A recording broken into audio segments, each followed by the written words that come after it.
Studio. Oh yeah yeah yeah yeah yeah yeah yeah.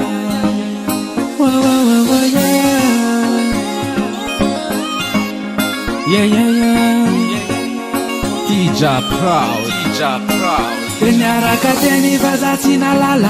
nalala fenao mananelatra nity anao tsy ny salasala ayanao kay unefa niteraka tsy le zaza no olana neny fenao le nandainga sy ny teniteny atramy le zaza tezainy aza nenanirainy aza tombola tsy ainy rehefa nandeny volana indro fa nitranga ny olana ka le ratsy tsy nety takonana fa le kamany tonga ny volana tena tsara ny pikany fa saka ny ditrany tena maro ny sipany efa ben zava-bitany efa haiko le tsy ambaratelony de ny foko na saiko na veriny lay fitiko na saiko na teriny iza foko tsy misy fameriny fa sy mpamolamola no sady adalambola fa sy mpamolamola no sady adalambola.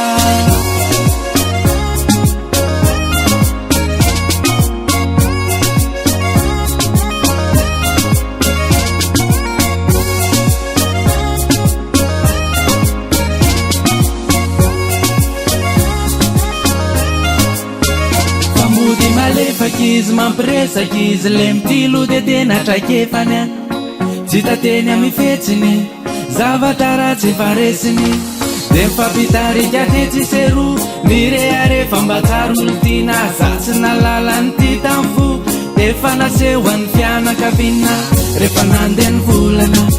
indro fa nitranga ny olana ka le ratsy tsy nety takonana fa ny kamany tonga ny volana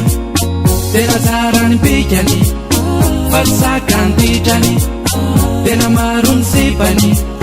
efa ben zava-bitany efa haiko le tsy ambaratelony de ny foko na saiko na veriny lay fitiko na saiko na teriny iza foko tsy misy fameriny fa sy mpamolamola no sady adalambola fa sy mpamolamola no sady adalambola.